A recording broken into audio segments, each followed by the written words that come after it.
Magandang araw! Magluluto nga pala ako ngayon ng maragrubian, Arabic food. Madali lang to yung luto ko. Pwede rin maraming paraan kasi ng pagluluto ng marag.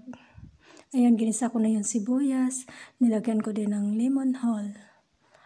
Mas maganda talaga pag black lemon hull kasi wala kami niyan. Ayan, nilagyan ko ng whole garlic and then sinunod ko na yung ating Rubian o shrimp. Nilagyan ko din ng garlic and ginger paste para mas masarap. Ayan, isang tomato paste. At ano mo lang yan, i-mix hanggang sa ma-mix na lahat. At ayan na. At ilalagay ko na din yung ating baharat, curcum, ginger, salt, black pepper, cumin, and paprika. Ayan, frozen yung ginamit kong dahon, kusbara,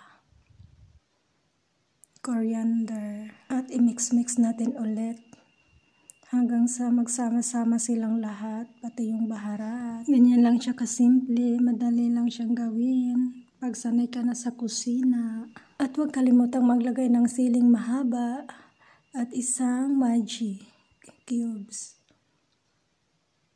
At hindi mawawala yung roman, liquid roman, pomegranate, ano yun? Blah blah. Hindi ko alam. Basta, yun yung hindi mawawala sa recipe ng amo ko. Kasi pag hindi niya yan malalasahan, hindi masarap yung luto mo. Kailangan talaga ng liquid roman.